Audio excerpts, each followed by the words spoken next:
Hello everyone, कैसे हैं आप सभी। स्वागत है आप सभी का आपके अपने यूट्यूब चैनल वीर स्टडी पॉइंट पर। तो आज के इस वीडियो में हम क्लास 12th की हिस्ट्री बुक का सेकंड चैप्टर डिस्कस करने वाले हैं। इसका नाम है राजा, किसान और नगर। चैप्टर 1 की वीडियो ऑलरेडी मैंने अपलोड कर दी है।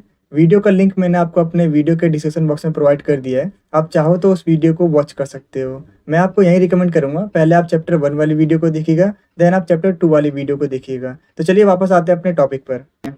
तो ये वीडियो का पार्ट 3 है। पार्ट 1 और पार्ट 2 वाली वीडियो का लिंक मैंने आपको अपने वीडियो के डिस्क्रिप्शन बॉक्स में प्रोवाइड कर दिया है। आप चाहो तो उन दोनों वीडियो को भी वॉच कर सकते हो। मैं आपको यही रिकमेंड करूंगा, आप पहले पार्ट 1 देन पार्ट 2, इसके बाद पार्ट 3 वाली वीडियो को वॉच कीजिएगा, जिससे कि आपको ज़्यादा समझ में आए। तो चलिए हम बात करते हैं मौर्य साम्राज्य के इतिहास को जानने के स्रोत के बारे में, यानी मौर्य साम्राज्य में क्या क्या हुआ था, इसके बारे में हमें कैसे पता चलता है, वो कौन कौन से स्रोत हैं जो हमें मौर्य इतिहास की जानकारी देते हैं। तो चलिए इसे समझते हैं। तो मैं आपको बताना चाहूँगा कि हमारे पास कई ऐसे लिखित डॉक्यूमेंट्स हैं जो हमें मौर्य इतिहास की जानकारी देते हैं। तो इसमें पहला है चाणक्य द्वारा रचित अर्थशास्त्र। तो चाणक्य, जिसे आप विष्णुगुप्त और कौटिल्य के नाम से भी जानते हैं, तो चाणक्य ने अपनी पुस्तक अर्थशास्त्र में मौर्यकालीन अर्थव्यवस्था और राजनीतिक प्रशासन का वर्णन किया है। तो सेकंड है मेगास्थनीज द्वारा रचित इंडिका। तो मेगास्थनीज यूनानी शासक सेल्यूकस का दूत बनकर चंद्रगुप्त मौर्य के दरबार में आया था। मेगास्थनीज ने अपनी पुस्तक इंडिका में मौर्यकालीन प्रशासन, विशेषकर नगर प्रशासन का वर्णन किया है। तो तीसरा है अशोक के अभिलेख। तो मैं आपको बताना चाहूँगा कि पूर्वोत्तर भारत और सुदूर दक्षिण भारत को छोड़कर लगभग पूरे ही भारतीय उपमहाद्वीप में अशोक के अभिलेख पाए गए हैं। अशोक के अभिलेखों में अशोक को देवना प्रिय, यानी देवताओं का प्रिय राजा, और प्रियदर्शी, यानी सुंदर मुखाकृति वाला राजा बताया गया है। इसके अलावा कर्नाटक के मस्की अभिलेखों में हमें अशोक का नाम मिलता है। इसके अलावा अशोक के 13वें शिलालेख में हमें कलिंग युद्ध के वर्णन के बारे में मिलता है। तो चौथा डॉक्यूमेंट है बौद्ध और जैन धर्म के ग्रंथ। तो मैं आपको बता दूं कि जैन धर्म के भगवती सूत्र और बौद्ध धर्म के अंगुत्तर निकाय में हमें मौर्य साम्राज्य का वर्णन मिलता है। तो चलिए अब हम बात करते हैं मौर्य साम्राज्य के प्रशासन के बारे में, यानी मौर्य साम्राज्य में किस तरीके से शासन किया जाता था। तो ये क्वेश्चन आपके एग्जाम में जनरली पूछा ही जाता है कि मौर्य साम्राज्य के प्रशासन के बारे में बताइए, या फिर आपके एग्जाम में ये भी पूछा जा सकता है कि मौर्य साम्राज्य के प्रशासन के अभिलाक्षणिक गुणों के बारे में बताइए। तो फर्स्ट है कृषि आधारित अर्थव्यवस्था। तो मैं आपको बताना चाहूंगा कि मौर्यकालीन अर्थव्यवस्था एक कृषि आधारित अर्थव्यवस्था थी, और मौर्य काल में राज्य की आय का जो मेन सोर्स था वो कृषि से आने वाला टैक्स था। तो नेक्स्ट है केंद्रीय प्रशासन। तो मैं आपको बता दूं कि मौर्य काल में केंद्रीय प्रशासन था, जिसमें राजा ही कानून बनाता और उसे लागू करता था, और राजा ही सर्वोच्च न्यायाधीश और सेना नायक होता था, और इसके अलावा राजा ही अधिकारियों की नियुक्ति भी करता था। तो थर्ड है प्रांतीय प्रशासन। तो मैं आपको पहले ही बता दूं कि मौर्य साम्राज्य बहुत बड़ा साम्राज्य था, जिसके बेहतर ढंग से संचालन के लिए मौर्य साम्राज्य को 5 बड़े प्रांतों में डिवाइड किया गया था। तो पहला है तक्षशिला, दूसरा है तोसली, तीसरा है स्वर्णगिरी, चौथा है पाटलिपुत्र, और पांचवा है उज्जैनी। तो आप इसे एक ट्रिक की मदद से भी याद कर सकते हैं। तो ट्रिक है TTSUP। तो T से हो जाएगा तोसली, नेक्स्ट T से हो जाएगा तक्षशिला, S से हो जाएगा स्वर्णगिरी, U से हो जाएगा उज्जैनी, और P से हो जाएगा पाटलिपुत्र। तो कुछ इस तरीके से आप इसे इजीली याद कर सकते हैं। तो इसकी चौथी विशेषता है सैन्य प्रशासन। तो मैं आपको बताना चाहूँगा कि मौर्य शासकों की सेना बहुत ही विशाल और शक्तिशाली थी, जिसमें पैदल सैनिक, घुड़सवार सैनिक, हाथी, रथ शामिल थे, और सेना का प्रमुख राजा होता था। इसके साथ ही मैं आपको बताना चाहूँगा कि मेगास्थनीज ने अपनी पुस्तक इंडिका में मौर्यकालीन सैन्य प्रशासन के बारे में भी बताया है। तो इसकी पांचवी विशेषता है न्याय प्रशासन। तो मैं आपको बता दूं कि मौर्य शासक न्याय की ओर विशेष ध्यान देते थे, और इसके अलावा मौर्य काल में न्याय की उचित व्यवस्था की गई थी। इसके लिए नगरों में नगर कचहरियाँ और गाँव में पंचायतें न्याय काम करती थी। और इसके अलावा मैं आपको बताना चाहूँगा कि मौर्य काल में दंड बहुत ही कठिन होते थे, और राजा सर्वोच्च न्यायाधीश होता था। तो चलिए हम बात करते हैं कि कलिंग युद्ध के बाद अशोक में वो कौन कौन से परिवर्तन आए, जिसके बाद अशोक को महान सम्राट और अशोका द ग्रेट के नाम से भी जाना जाने लगा। तो तो मैं आपको बता दूं कि अशोक एक महान सम्राट था जिसने जन कल्याण के लिए अनेक कार्य किए। अशोक ने कुल 36 वर्षों तक शासन किया। इसके अलावा मैं आपको बता दूं कि पुराणों और अभिलेखों में अशोक को देवना प्रिय यानी देवों का प्रिय और प्रियदर्शी यानी सुंदर मुखाकृति वाला राजा बताया गया है। और कर्नाटक के मस्की अभिलेख में अशोक का नाम मिलता है।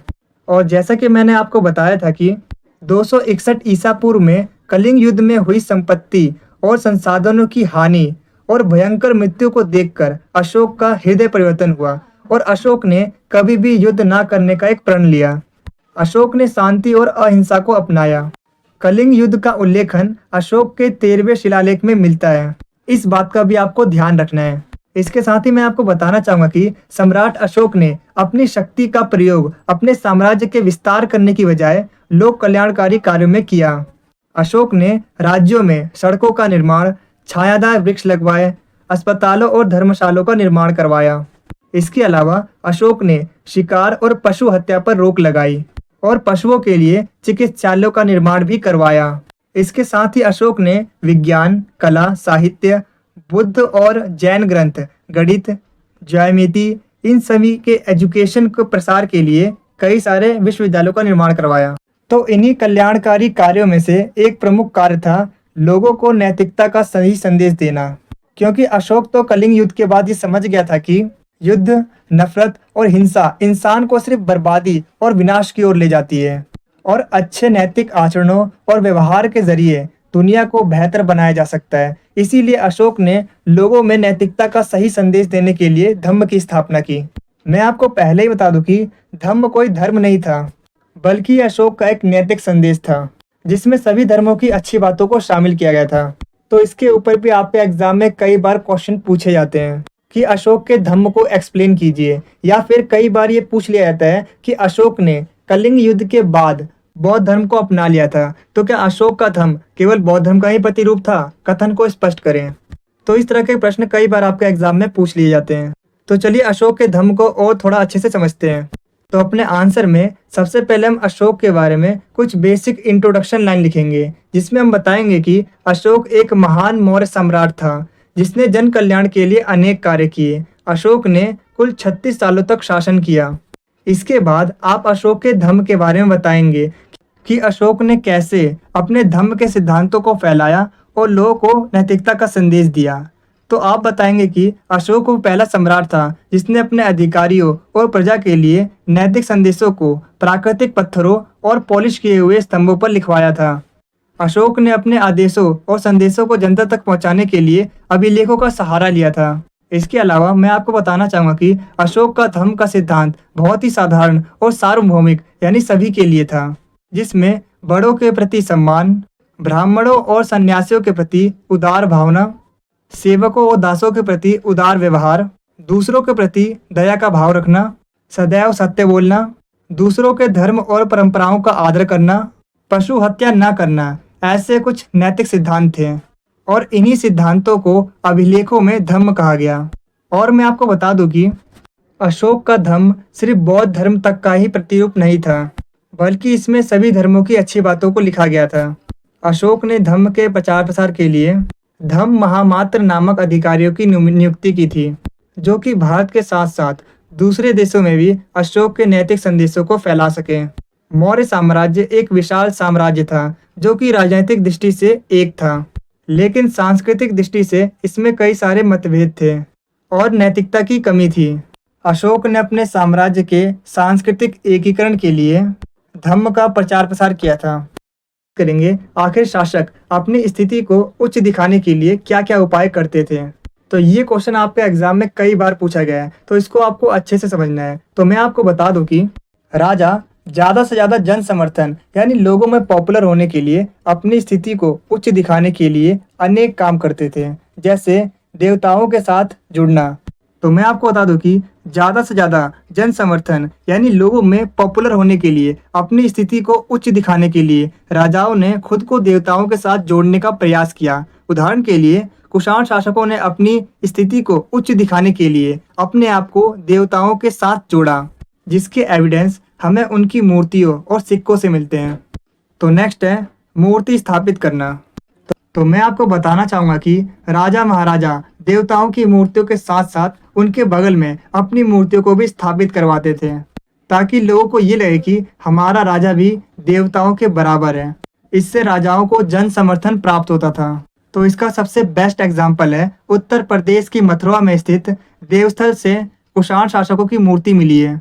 और ऐसी ही मूर्ति हमें अफगानिस्तान के एक देवस्थल से मिली है, जिससे ये पता चलता है कि कुषाण शासक स्वयं को देवतुल्य प्रस्तुत करना चाहते थे, यानी देवताओं के इक्वल बताना चाहते थे।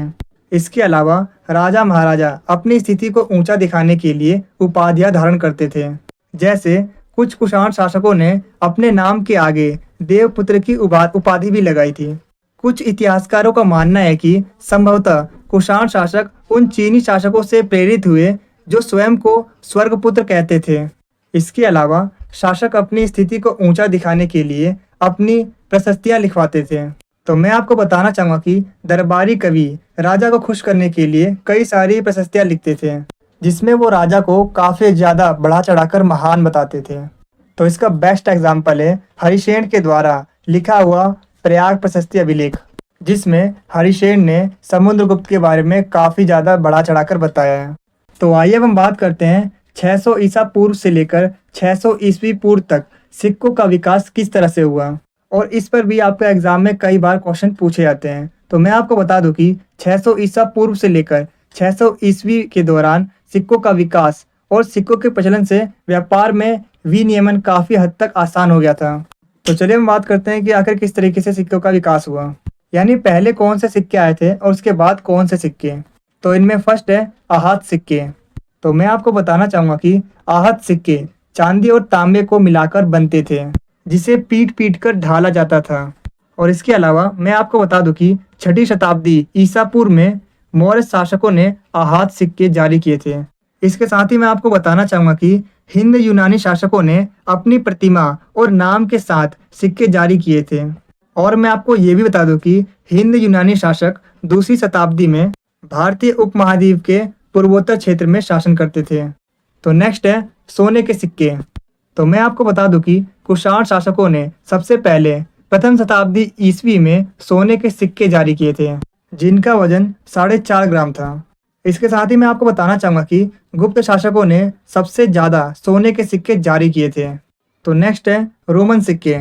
तो मैं आपको बता दूं कि दक्षिण भारत के अनेक पुरास्थलों से हमें बड़ी मात्रा में रोमन सिक्के मिले हैं, जिससे ये स्पष्ट होता है कि भारत दूसरे देशों के साथ भी व्यापार करता था। तो नेक्स्ट है तांबे के सिक्के। तो मैं आपको बता दूं कि पंजाब और हरियाणा जैसे क्षेत्र के योधे कबायली गणराज्यों ने भी सिक्के जारी किए, जिसमें तांबे के सिक्के हजारों की संख्या में मिले हैं। तो मैं आपको बताना चाहूंगा कि इस चैप्टर के एंड में आपको कुछ बुक्स के नाम को ध्यान रखना है कि उन बुक्स को किसने लिखा है।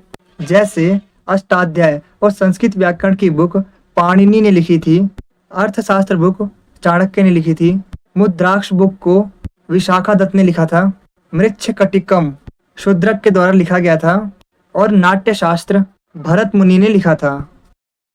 अगर आपको इस वीडियो के प्रॉपर आंसर वाले नोट्स चाहिए तो नोट्स का लिंक मैंने डिस्क्रिप्शन में डाल रखा है, आप वहां से नोट्स को डाउनलोड कर सकते हैं। नोट्स आपको हिंदी और इंग्लिश दोनों मीडियम में मिल जाएंगे।